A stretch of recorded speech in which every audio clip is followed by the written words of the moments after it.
18 वर्षांच्या प्रियंकाला हा त्रास नेहमीच होतो। तोंडातून मोठ्या प्रमाणात रक्त बाहेर येतं। पिदुरकर कुटुंबासाठी ही घटना नवी नाही। प्रियंकाला कधी कधी कुणीतरी आपल्याला खूप मारतंय असं वाटतं, पण तिच्या अंगावर या मारहाणीचा खुणा कधीच दिसत नाही। तिला कोणत्याही गावाला नेलं तरी हा प्रकार थांबत नाही असं तिचे कुटुंबीय सांगतायत।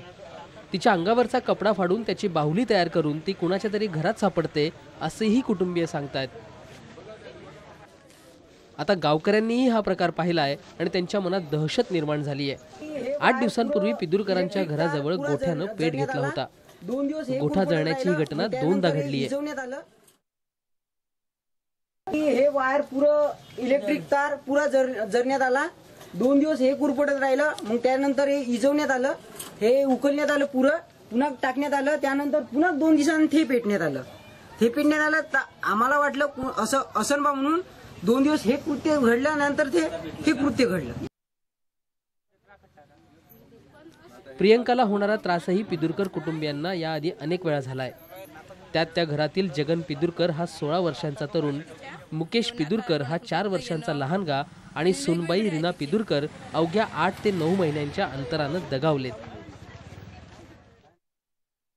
बाहुली म्हणजे ते तुळशीमंदी आणून टाकली होती न, त्याच्या अगोदर 2 दिवसांना अगोदर बाहुली हळद कुंकू लावून सुई लावून पैसे लावून त्या बाहुलीले असं पुतणीचा प्रकार किती वर्षापासून आहे?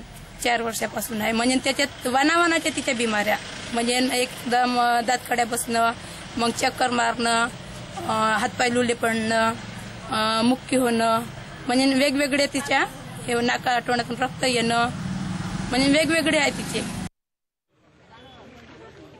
हा सगळा प्रकार म्हणजे कुणीतरी काळी जादू केल्याचं गावकरी आणि पिदुरकर कुटुंबियांना वाटतंय। खरं तर तोंडातून रक्त येणं यावर अनेक वैद्यकीय उपचार आहेत।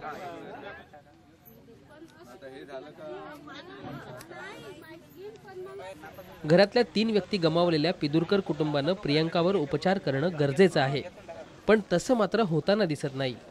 ग्रामीण भागात अंधश्रद्धा किती खोलवर रुजली आहे याचं हे उदाहरण म्हणावं लागेल। प्रियंकाच्या या आजारासोबतच या अंधश्रद्धेवरही उपचार होणं आता गरजेचं आहे।